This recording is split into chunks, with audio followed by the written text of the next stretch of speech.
Coba perhatikan ketika apa yang mesti dilakukan ketika diruqyah, ya. Ya, maaf sekali, maaf ya. Jadi ketika diruqyah tidak boleh ingat yang lain. Hati, akal, pikiran mesti khusus ingat kepada Allah. Ya. Pejamkan mata, tundukkan kepala. Jadi santai, rileks. Ya, jangan tegang kali. Berarti yang pertama. Ya. Oke, sebentar dulu saya sampaikan dulu tentang ruqyah ini ya. Ruqyah syar'iyyah. Nah, dalilnya Al-Qur'an, Quran surah Al-Isra ayat 82. Allah berfirman yang artinya, dan kami turunkan dari Al-Quran sesuatu yang menjadi penawar dan rahmat bagi orang-orang yang beriman, dan Al-Quran itu tidaklah menambah kepada orang-orang yang zalim selain kerugian. Dan hadis Nabi Rasulullah SAW bersabda yang artinya, ini dari Auf bin Malik Al-Asy'ari, semoga Allah merahmati dan meridainya, amin ya rabbal alamin. Dahulu kami meruqyah di masa jahiliyah, dan kami bertanya, wahai Rasulullah, bagaimana pendapatmu? Rasulullah SAW bersabda, perlihatkan padaku ruqyah kalian. Dan Nabi mengatakan, tidak apa-apa dengan ruqyah jika tidak mengandung kemusyrikan. Kemudian dari ulama, pendapat para ulama, Imam Nawawi, semoga Allah merahmati dan meridainya, amin. Beliau mengatakan, dan sungguh telah dinukil adanya ijma' bolehnya ruqyah dengan ayat-ayat dan kalimat zikrullah ta'ala. Nah, itu dalil-dalil ruqyah ya. Ini ruqyah syar'iyyah, bukan ruqyah syirkiyah. Kalau ruqyah syirkiyah yang syirik itu dengan memakai media jin kafir. Nah, ya. Jadi jangan coba-coba ya menemui dukun, bertemu sama dukun ya, berbuat syirik. Amal ibadah kita nggak diterima. Kemudian berikutnya 20 ciri orang yang butuh diruqyah, yang perlu diruqyah. Nah, coba jadi masing-masing ya berapa yang kena. Nah, ya. Dihitung. 20 ciri-ciri orang yang perlu diruqyah, butuh diruqyah. Nah, yang pertama malas beribadah dan taat kepada Allah. Nah, kalau ada pendirinya, kalau dia malas, nah itu satu, berarti dia perlu diruqyah. Nah, berarti jin kafir dalam tubuhnya itu mengganggu. Berarti setan masuk ke dalam tubuhnya itu dan perlu diruqyah. Yang kedua, sering merasa pusing-pusing sebagian atau keseluruhan. Leher terasa berat atau kaku. Yang ketiga, dada terasa sesak atau panas. Ada pertanyaan sampai di sini? Kalau ada tanya aja ya. Nah, biar terbantu untuk sembuh dan sehat. Jangan diam aja kalau mengalami, atau mungkin ada yang mengganjal yang lain. Yang keempat, sakit pada perut dan hulu hati. Yang kelima, gangguan sekitar rahim, prostat dan ginjal. Yang keenam, sakit yang sangat pada jam-jam tertentu. Ada pertanyaan? Nah, Pak Tony ada berapa? Semua. Oke, insya Allah nanti saya keluarkan jin yang dalam tubuhmu itu, insya Allah ya. Mudah-mudahan keluar Pak Tony. Ya, Pak Tony semua berarti 20 ada semua sama Pak Tony. Kemudian berikutnya, sakit yang tiba-tiba datang, tiba-tiba hilang. Yang ke-8, mudah marah atau tersinggung. Mau kemana? Nah, cepat. Saya tunggu dulu Pak Tony. Ya, kasihan ya. Ya, jadi kita keluarkan dulu jin setannya dulu. Saya udah gerem kali nengoknya itu dalam tubuhnya. Ya, udah gak sabar emang saya itu. Dia pun juga udah gak sabar mau kemari kan. Sering dia tuh SMS saya itu sakit kepala, pusing segala macam. Nah, makanya iya gerem kali saya lihatnya dalam tubuhnya itu. Udah gak sabar saya, emosi saya jadinya. Hah? Nggak mau. Itu bukan dia, dalam tubuh dia itu. Itu bukan dia, dalam paham kan? Dalam tubuhnya itu. Nah. Iya. Hmm.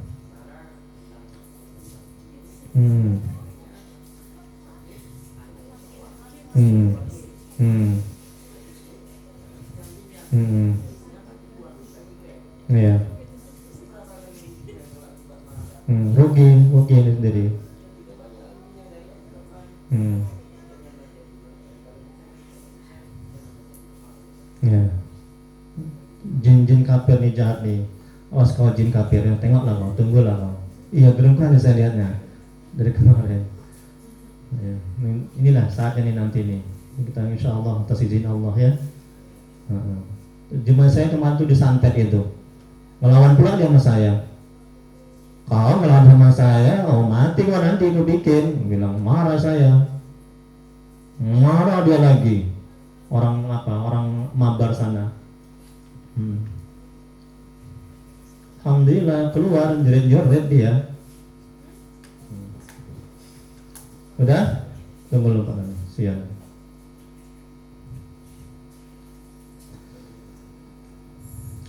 Adik ada berapa yang kena? Saya mau tanya dulu, adik kamu ada berapa yang kena tadi sampai apa tadi? Sampai itu 8, mudah marah dan tersinggung. Ada berapa yang kena? Dihitung. Adik sebelah ini, kakak ini 3. Ini kakak sebelah 13. 13. Ada nggak kurangan dari yang kemarin itu? Belum ada. Tapi ada kan Ustaz suruh meruqyah di rumah. Adik bilang kan ada kurangnya. Muncul lagi. Oh gitu ya. Berarti bandel itu jin kafirnya itu, setannya itu. Oh, di HP ya. Alah, ngerti pula jinnya masuk ke HP. Adik berapa? 1. Oke. Ini ada adik kecil berapa? 1. Adik kecil saya juga nampak makhluk gaib. Sering sampai sekarang masih nampak ya. Oke. Teringatnya kan Ustaz suruh air ruqyah itu dipercikan ke rumah biar lari jin setan di rumah itu. Sudah dilakukan. Ada lagi nampak di rumah itu?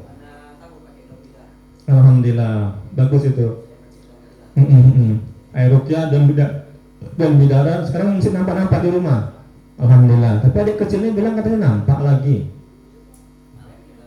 Nah, nanti air ruqyah ini coba dibuat lagi ya, dipercikan lagi ya tiap-tiap sudut ya. Yakinnya nampak lagi, tapi dia dipercik dulu ruqyah rumahnya. Banyak kiriman paket apa parcel? Oh parcel. Iya, itu mesti dibentengi rumah itulah buat tempat sholat, tempat ngaji ya. Ketika dikirim orang dia balik nanti, itu membentengi itu. Alhamdulillah.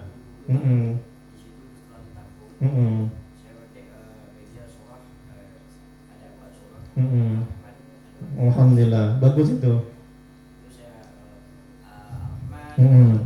Ya.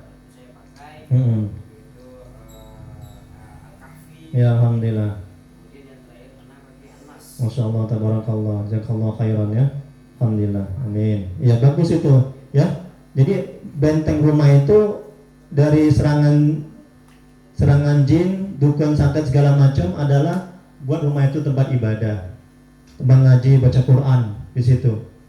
Ya, kalau nggak kata Nabi seperti kuburan, kan setan penunggunya. Ya nanti insya Allah, Pak Tony nanti sekarang ini insya Allah sembuh atas izin Allah ya. Nah, ya, tapi jangan dendam ya, nggak boleh ya, dosa kalau dendam. Udah makan mereka yang mengganggu Pak Tony, yang mengirim. Ini Pak Tony ada yang ngirim ini. Iya. Saya merasakan batin saya itu. Ini nanti ada saya jelaskan nih ciri-ciri orang yang dikirim. Kadek berapa yang kena tadi? 4. Yang adik kecil-kecil banyak juga jin setannya nih.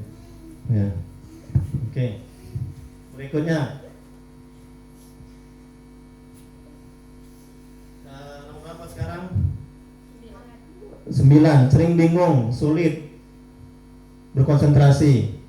Yang ke-10 mendapat kesulitan dalam hidup dan penghidupan. Contohnya sulit rezeki, sulit jodoh dan lain-lain. Yang 11 sering resah, sering gelisah, sering takut, sering minder. Ada pertanyaan? Nggak ada. Berikutnya yang 12 sulit tidur atau kebanyakan tidur. Berikutnya 13 sering berprasangka buruk atau merasa was-was. Ada pertanyaan? Nggak ada. Berikutnya sering merasa ada bisikan. 15 bisa melihat suatu makhluk atau benda yang biasanya tidak bisa dilihat oleh orang. Bisa melihat suatu makhluk yang gaib. Ada pertanyaan? Berikutnya 16 nasar ada yang mengikuti atau mengawasi. 17 sering lupa jumlah rakaat sholat. 18, terasa berat mengantuk setiap zikir, membaca Quran atau berada dalam majelis ilmu. Yang ke-19, sering bermimpi buruk. Yang 20 terakhir, merasa tidak nyaman di rumah. Sebenarnya banyak lagi nih ciri-ciri orang yang butuh diruqyah. Tapi ini yang sering muncul 20 ini gejala-gejalanya. Ada pertanyaan? Ada? Nggak ada? Oke, sekarang kita mulai. Kalau ada pertanyaan, ya siap-siap ya.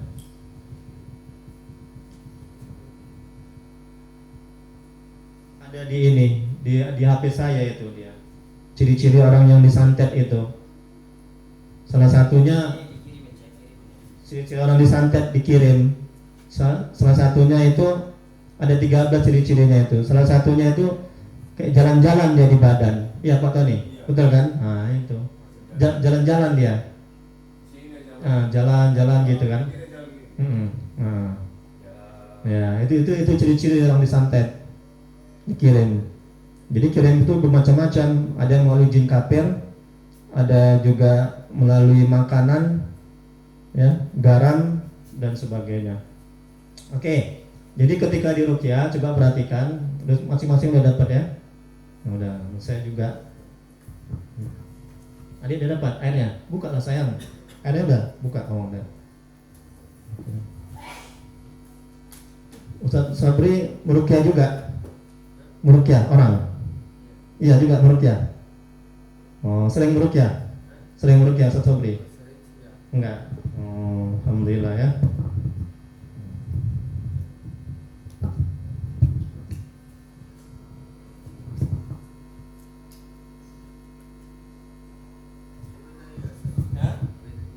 Ya silakan. Assalamualaikum warahmatullahi wabarakatuh. Alhamdulillahirrahmanirrahim. Wassalatu wassalamu ala asrofil anbiya'i wal mursalin wa ala alihi wa sahbihi ajma'in. Asyhadu an la ilaha illallah wa asyhadu anna Muhammadar Rasulullah. Allahumma sholli ala sayyidina Muhammad wa ala sayyidina Muhammad. Pertama kali yang saya muliakan Al-Mukarram Al-Ustaz Tri Hidayah Sandika dan tamu-tamu yang saya hormati, Habaib Habib Alwi bin Husain Al-Idrus beserta keluarga Pak Tony, dan yang biasanya waktu dulu itu ya Ustaz ya, waktu dulu itu pernah saya meruqyah orang. Ini baru kali ini saya diruqyah. Ini saya meruqyah orang, nih saya diruqyah, luar biasa ya. Tadi apa yang disampaikan Ustaz tadi, beberapa tadi saya hitung-hitung ternyata masuk juga, ternyata saya situ ada 15 ya. Saya hitung-hitung ternyata masuk saya dia di dalam 15 tadi, dan ternyata biasanya saya meruqyah orang ini, saya meruqyah memang betul apa tadi kan, sering nampak benda gaib, sering nampak yang gaib, memang betul, memang saya nampak yang gaib, memang saya nampak yang benda-benda yang gaib waktu saya di Bogor. Dan waktu saya di Bogor itu nampak benda-benda yang gaib. Bahkan kami yang namanya mempunyai indera ya, yang mempunyai indera, kami berkumpul di Bogor itu ada 10 orang. Kami memberani untuk mengambil benda-benda itu tersebut. Nah, maksud dan tujuannya bukan untuk dijual, bukan untuk dipamerkan, melainkan untuk disimpan. Habis itu yang nyimpen bukan saya, ada namanya ketua-ketuanya, itu dia. Ya, sampai sekarang nggak tahu lah benda itu kita kemana perginya, nggak tahu lah saya. Setelah itu balik saya ke Medan, ada kawan sakit, dia mandi maghrib, pas azan dia mandi. Terakhirnya ditegur sama si setan ini. Pas setan apa nggak tahu lah, antu belau apa belau-belauan nggak tahu lah. Di sini dipukul, cetas ada bekas merahnya, tapi tidak nampak di sini ya. Di badannya nggak nampak, tapi berbekas di dalamnya. Nah, maka itu saya obatin, saya baca seperti Allahumma sholli ala Muhammad ya Rabbi sholli alaihi wasallim Allahumma sholli ala Muhammad ya Rabbi sholli alaihi wasallim Rabbi fanfa'na bibarakatihim wahdinal husna bihormatihim, dan seterusnya. Saya baca, alhamdulillah gak lama kemudian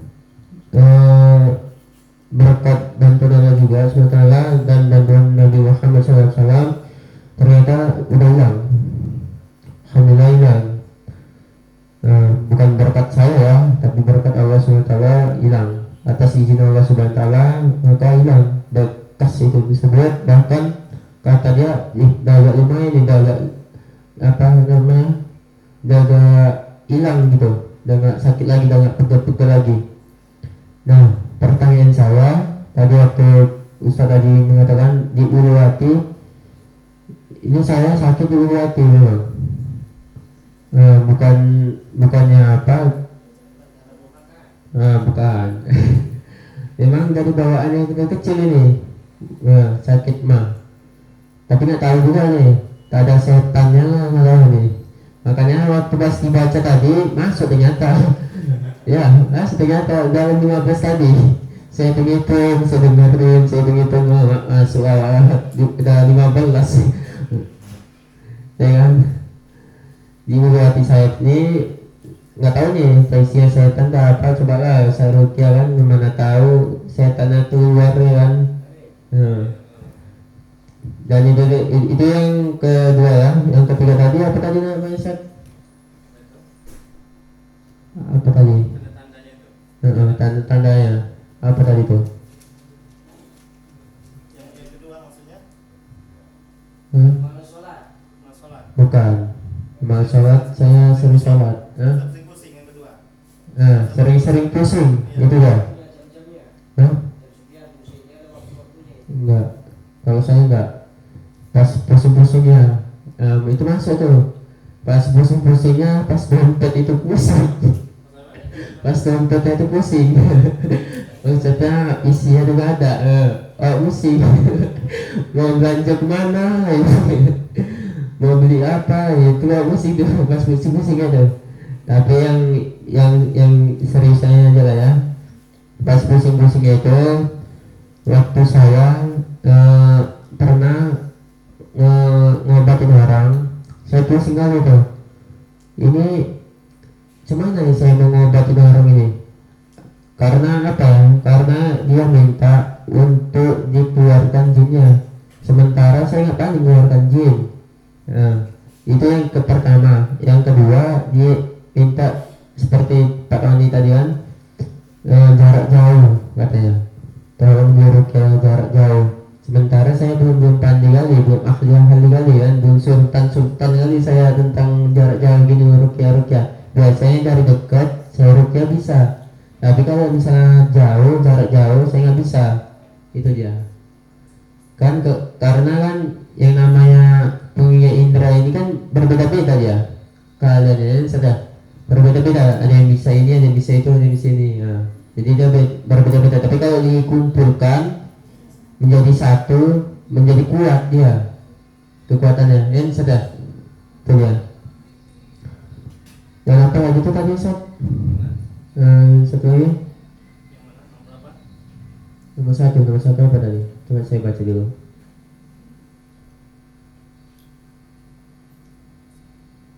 Ya ini ya. Nomor 3, dada terasa sesak ya. Memang betul nih. Ini dada saya ini terkadang lagi dengerin ceramah ini, kalau paling lama lah, ini dada sesak nih Ustaz. Nah, itu apa tuh Ustaz? Yang terjadi gangguan jin. Gangguan jin juga dikirim apa gimana? Kalau dikirimnya enggak. Hah? Tapi jin dari dalam kan ada korin dari jenis jin yang kafir Ah, dari dalam itu. Gangguan jin kafir dari dalam.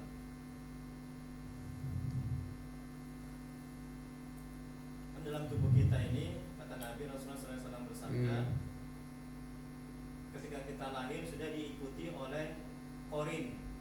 Kata Nabi, korin dari bangsa jin yang kafir dan juga korin dari bangsa malaikat. Nah, gitu. Jadi kalau misalnya apa namanya, kalau kita sakit di daerah tubuh kita, yang di antara anggota tubuh kita, ya, nah, kemudian dari segi medisnya kosong, tidak apa-apa, ya kan? Nah, itu berarti non medis, itu berarti gangguan dari korin dari jenis jin yang kafir. nah itu tadi ya. Ini yang nomor 18, terasa berat mengantuk setelah berzikir. Memang betul. Setiap saya berzikir merasa ngantuk gitu. Itu gangguan. Ya, Ya. gangguan gitu. Nah, jin kafir. Memang betul. Saya ngantuk saya gini. Tapi terasa saya tuh kayak berzikir gitu. Saya tertidur tapi kayak berzikir. Rasa-rasa saya kayak berzikir. Tak ada dua orang kita cuma ya, ya kan? Sama kayak Saya, saya. itu cuma aja. Saya gitu. Ketika di majelis dia mudah mengatur. Tapi kalau nonton bola dia tahan. Kenapa? Karena dia nonton bola sama jin kafir itu. Saking sudah kawannya gitu. Jadi nggak ngantuk. Sampai berjam-jam, sampai jam 2, jam 3. Tapi kalau giliran dia mengaji dia ngantuk. Itulah gangguan itu. Nah, nah itu gangguan. Ustaz Sobri. Oh, gitu Ada ya. di Ustaz Rukiah yang nanti mudah-mudahan. Insya Allah semoga dengan rukyah yang Ustaz Tribya ini, semoga saya sembuh. Amin. Semoga saya tidak ada lagi yang namanya gangguan jin lagi, dan semoga bisa beraktivitas seperti semula-semulanya, seperti orang-orang biasa lagi. Insya Allah. Maka dari itu saya serahkan kepada Ustaz Tafadhol Maskur. Ya, amin ya rabbal alamin ya. Mudah-mudahan apa yang dihajatkan kepada Ustaz Sobri diajabah oleh Allah Subhanahu wa taala. Terima kasih Ustaz Sobri, jazakallahu khairan katsiran ya. Amin ya rabbal alamin. Oke, baik, sebelum diruqyah saya terangkan dulu ya apa yang harus dilakukan ketika saya meruqyah. Jadi yang pertama, tolong jangan tidak konsentrasi ya. Ini kalau nggak konsentrasi makin banyak jin setan yang masuk. Jadi hati, akal pikiran harus fokus, ingat kepada Allah. Itu yang pertama. Terus yang kedua, badan rileks aja, badan rileks, santai, jangan tegang kali, ya. Duduk agak tegap sedikit, dadanya agak dibusungkan ke depan dadanya. Tapi jangan tegang kali, santai, rileks. Berarti yang kedua. Terus yang ketiga, ini mohon diperhatikan, mata dipejamkan, kepala ditunduk. Ketika saya meruqyah, ya, coba tarik nafas, pelan, santai, rileks. Tarik nafas. Ketika tarik nafas, itu perut agak dibusungkan ke depan, perutnya. Ketika tarik nafas, tinggi-tinggi, sampai paling tinggi. Sudah sampai paling tinggi memuncak, sebutkan Allah. Masya Allah, ya Allah, nikmat kali, tengok kan, hati saya merasakan ini. Belum lagi diruqyahnya, udah terasa nikmat, lezat ya. Dan sampai atas sebutkan Allah, kemudian keluarkan perlahan-lahan melalui hidung. Ya, pelan-lahan santai melalui hidung, pelan sampai perut itu kempes. Ya, kemudian sebutkan ya batin. Yang batin yang maha, apa ya batin? Yang maha hidup kan? Itu Asmaul Husna kan? Jadi Allahu ya batin, Allahu ya batin. Seiring turun naik napas, Allahu ya batin. Jadi tarik napas tinggi-tinggi, Sambil ketika tarik nafas, perut dibusungkan ke depan, sudah tinggi, sebutkan Allah, baru keluarkan melalui hidung. Pelan-pelan keluarkan melalui hidung sampai perut itu kempes, baru sebutkan ya batin. Jadi Allahu ya batin, Allahu ya batin. Udah, Pak Tani bisa? Pak Tani bisa? Ya. Nah, itu yang ketiga. Ada pertanyaan sebelum dilanjuti? Terus yang keempat, ya, ketika ada gangguan-gangguan, dia bisikan atau santet segala macam, atau mau muntah, keluarkan aja muntah itu ke dalam plastik. Nah, jadi di antara tanda-tanda jin setannya itu keluar, penyakitnya keluar melalui muntah, melalui air seni, melalui keringat. Teman saya itu ada sampai muntah darah itu. Ya. Ya, silakan Habib Alwi.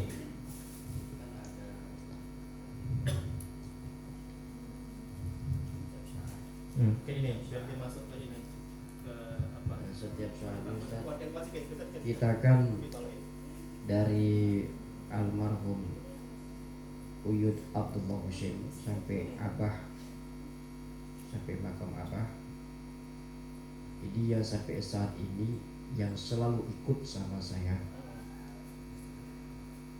selalu mengikuti sama saya. Beliau selalu menegur saya, yang seperti tadi Ustaz katakan tadi itu Ustaz, beliau Ustaz bilang kalau ada gangguan bisikan ataupun penglihatan itu ada gangguan. Namun ketika yang saya lihat, yang Anda lihat ini adalah seorang kiai, di mana seorang kiai ini tadi ciri-cirinya dia menginjak bumi tapi tidak pakai sendal. Kemudian di antara sepertinya dia tidak punya tulang, tak punya tulang. Kalau kita bilang itu dia tidak punya tulang. Ketika kita melakukan kesilapan atau kesalahan sedikit saja gitu Ustaz, Anda ditegur, kembali kepada Allah. Ya, itu Anda tanyakan semua Ustaz. Selama Anda membersihkan rumah ataupun memagari rumah seseorang, bahkan mengobati seseorang, itu Ustaz, yang menjadi pertanyaan Anda ini Ustaz, apakah itu kata beliau tidak akan bisa manusia lain melihat kecuali orang-orang yang aku pilih, kata beliau. Kata Syekh itu lah. Nah, Ustaz. Namun beliau hanya menyuruh saya, jangan pernah kau menduakan Tuhan. Kita sama-sama makhluk Allah. Dia mengatakan, setiap kemanapun kamu memanggilku dengan menyebutkan Assalamualaikum ya Alif, insyaallah Anda hadir. Anda akan hadir atas izin Allah. Hadir. Insyaallah. Assalamualaikum. Assalamualaikum ya Alif. Ya Alif. Ya Arif apa Alif? Arif. Arif. Arif itu orang dalam kajian tasawuf, orang yang mengenal Allah, dekat kepada Allah. Itu tingkatannya paling tinggi, itu Arif.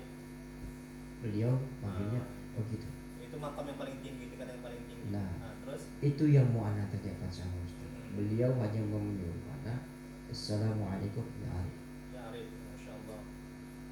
Dia hadir. Itu sebabnya ketika Anda selalu meruqyah ini,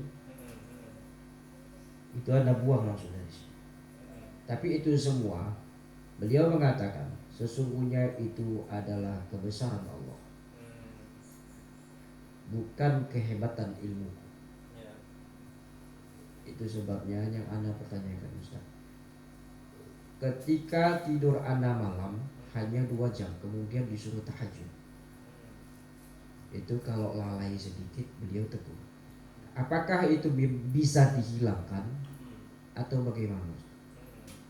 Karena menurut beliau, akulah yang selama ini menjaga makom Uyud dan Abahmu. Dan beliau menitipkan itu semua karena kamu laki-laki paling besar di antara 10 bersaudara.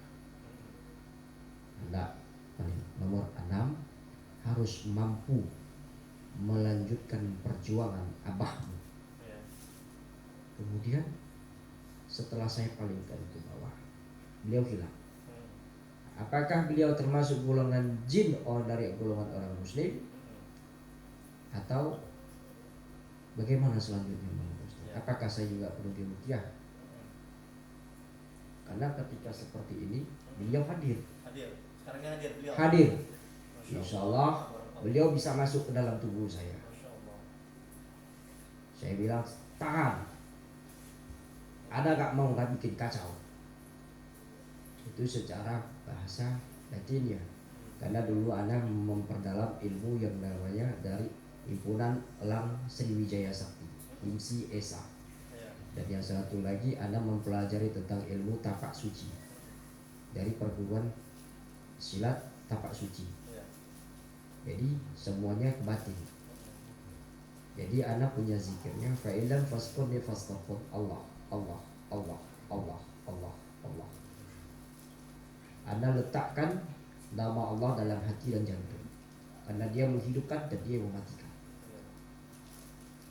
Itu juga dibimbing oleh beliau. Nah, itu bagaimana, Ustaz? Syukran, jazakallah, mudah-mudahan bisa terjawab. Syukran, jazakallah khair, Ustaz. Barakallahu fiik. Assalamualaikum warahmatullahi wabarakatuh. Ada sedikit tambahan, tadi saya lupa menyampaikannya. Tadi apa yang dikatakan Habib tadi, bahwasanya dengan secara batin ya, sampai dengan segitu Anda teringat Anda pun tidak punya, tapi bukan seperti Habib tadi.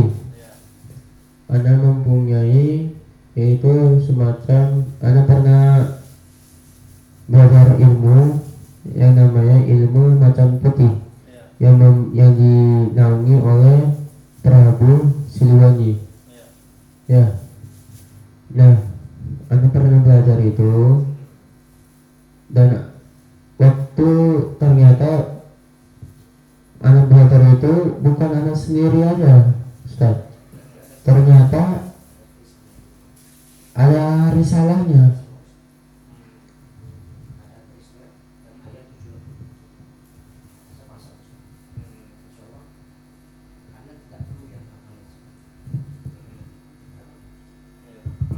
Ada kerisnya di rumah.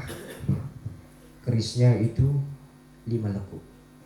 Kalau keris yang 7 lekuk sudah Anda berikan dengan orang diri jalan karya bakti, jalan pancing. Anda gak suka benda-benda seperti itu. Ada namanya di dalam isim. Mungkin Ustaz, kita sama-sama paham isim. Dia 7 lekuk. Ikat pinggangnya berwarna hijau. Di dalamnya tulisannya itu semua adalah, kalau menurut kita seperti jimat, tapi kita tidak percaya hal yang seperti itu. Kita percaya kepada kuasa Allah Subhanahu wa ta'ala. Insyaallah malam Anda berikan keris beserta ikat pinggangnya yang 7 lekuk. Itu ikat pinggangnya dia 7 lekuk. Nah, sampai detik ini, sampai saat ini, ketika Anda berikan sama salah satu Habib yang ada tinggal di Mas Manggala, beliau katakan sebaiknya berikan kepada orang yang memang ahli ruqyah. Entahkah mau dibakarnya, tapi itu semua tulisannya Al-Quran, Ustaz. Karena Ana juga dulu punya yang namanya Istanbul. Namun Istanbul itu Ana berikan, Ana hadiahkan dengan salah satu sahabat. Beliau tinggal di Madura, di Sumeneb.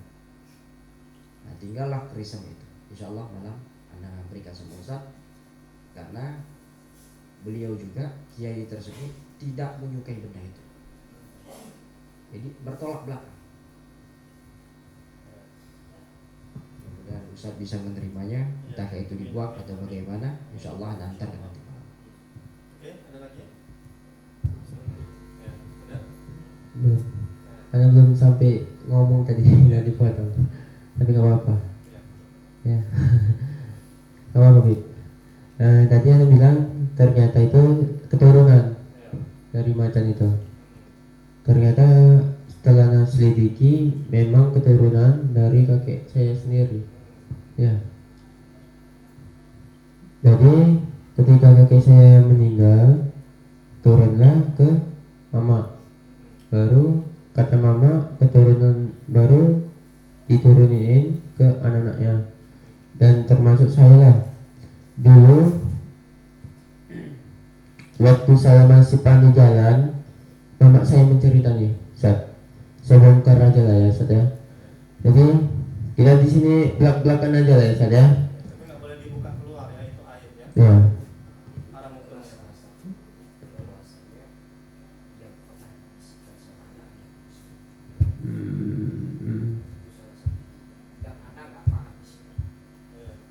Jadi ini Ustaz, Terus Ustaz apa? Ana pernah waktu anak kecil, waktu anak pandai berjalan, itu Ana pernah nampak itu kolam ikan yang gede-gede kali itu.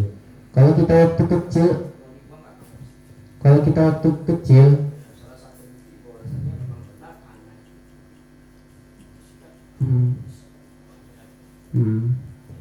Lalu waktu anak kecil, anak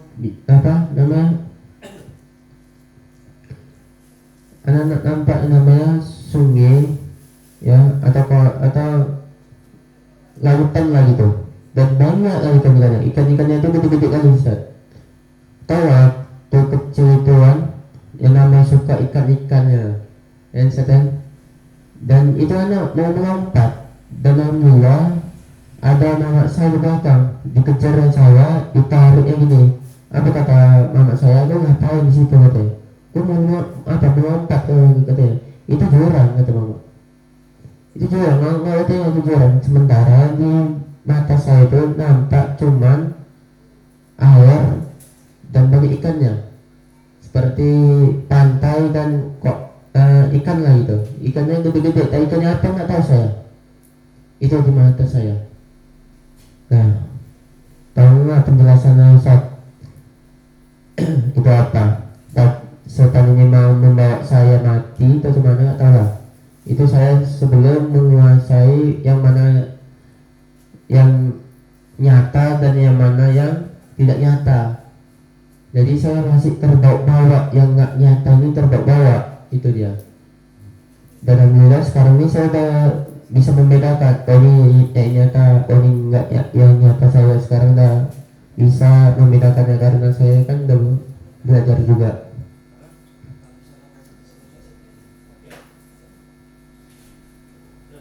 Nah, selanjutnya pas kelas 2 SD, salam. Pas kelas 2 SD, saya pernah bermimpi, Ustaz.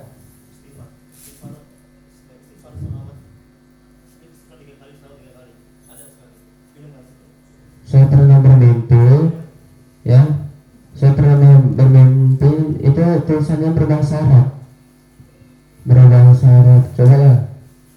Tahap apa bahasa Arab itu saya dulu belum ngerti bahasa Arab itu, Ustaz. Karena kan saya masih kecil, belum pandai berbahasa Arab kan, belum pandai apa kalian, itu dia. Dibuka ini ya, Bu Risma. Dibuka. Nah, selanjutnya, cobalah. Dan mungkin cuma ini aja lah, karena masih ada yang mau yang lain kan. Sekian dari saya, assalamualaikum. Assalamualaikum warahmatullahi wabarakatuh. Ya, yang pertama saya jawab dulu pertanyaan dari Habib Alwi, ya. Jadi ada yang namanya khodam. Nah, khodam ini bisa dari leluhur kita yang dulu, dan juga dia bisa ikut masuk kalau kita dekat kepada Allah. Ya, khodam ini dari jenis jin yang muslim, dan dia selalu membisikkan, mengarahkan kita kebaikan. Kalau kita berbuat buruk, dicegahnya. Ya kan Habib Alwi? Kalau kita ada melanggar perintah Allah, diingatkan sama dia, ditegur sama dia. Itu namanya khodam.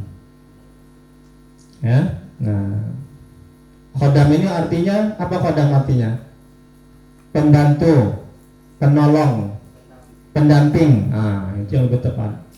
Ya, pendamping. Nah, gitu. Ya, jadi sekali lagi, yang pertama itu bisa dari leluhur kita, ya.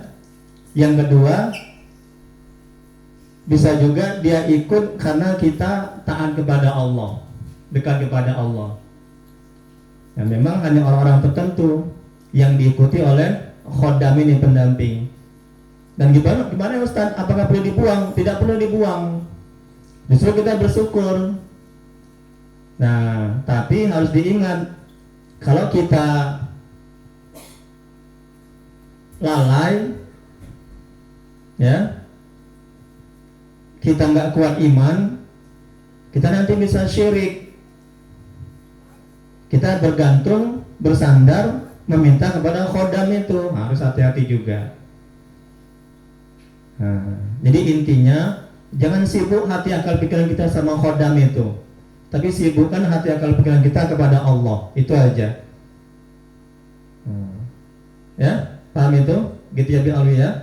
Nah, jadi bersyukur, ya, kita ada yang bantu, ada yang mendampingi, ada yang nolong, ya. Tapi gitu pun kita jangan sekali-sekali minta sama khodam kita, ya. Ditakutkan nanti bergeser akidah kita, ya. Paham itu kan? Nah, kita menjadi yakin, percaya, bergantung, bersandar. Nah, ya. Karena khodam ini dia bisa segala-galanya. Ya, hati-hati. Jadi kita hanya minta kepada Allah, bergantung kepada Allah, bersandar kepada Allah. Ya, terlepas khodam itu membantu, ya alhamdulillah, perlu kita syukuri. Tapi gitu pun kita harus perkuat iman, agar apa? Agar kita tidak dibisikkan oleh setan, diganggu oleh jin kafir, ya, tergeser akidah kita, keimanan kita, sehingga kita berharap, bergantung, dan meminta kepada khodam kita. Nah, itu ya. Oke, itu jawaban saya. Terus yang kedua, pertanyaan dari Ustadz Sobri. Intinya begini, kalau ada yang kita merasakan, ada yang mengikutkan, sekali lagi itu khodam juga. Ciri-ciri khodam itu, yang pertama saya ulangi lagi, dia bisa dari leluhur kita, ya, dikirim oleh kita, disambungkan oleh kita, dan bisa juga yang mengikuti kita karena kita banyak kebaikan, karena kita dekat kepada Allah. Nah, kalau dia menyuruh kita kebaikan, itu namanya khodam yang baik, ya, atau jin yang muslim. Kalau dia menyuruh keburukan, itu namanya jin kafir, harus diruqyah. Nah, itu dia. Kan kita bisa mengukurnya, yang bisikan kita, yang mengarahkan kita kebaikan atau keburukan. Ya Ustaz Sobri ya. Yang selama Ustaz Sobri rasakan itu kebaikan atau keburukan yang perlu diarahkan, ditegur atau dibisikkan. Kalau bisikan itu ada, Tapi apa ya? diarahkan gitu, Diarahkan. dibimbing gitu. Itu ke jalan yang baik atau yang buruk yang bisa dirasakan. Kan kita bisa mengukur dari ilmu agama, dari Al-Quran, hadis, pendapat para ulama, kita ukur. Kalau sekarang ini dibimbing, Nah, dibimbing ke arah yang baik, ke arah baik. Waktu saya masih kecil dulu, nah, ke arah yang buruk. saya masih jalan. Nah, Kalau kalian ingin belajar iman, nah, ya. Beliau siapa nih sekarang? Beliau siapa yang sekarang? Yang jelas. Beliau siapa yang sekarang? Beliau Arifi yang dalam tubuh. Ah, apa katanya? kalau ingin belajar hal-hal di pengobatan harus belajar kitab Al-Mujarrabat. al-mujarrabat. Hmm. Jadi harus tepat. Jangan asal guru. Kalau Hmm. asal guru ada puasanya. Hmm. Ada puasanya. Hmm. Puasa lagi tahunnya ada, puasa lagi waktunya ada, Iya. puasa lagi musanya ada. Ya. Belajarlah dengan orang yang memang ahli kitab dan Hmm. mujarrabat. Alhamdulillah. Dapat masukan kita kan? Tadi tambahan lagi dari seorang Arif Syekh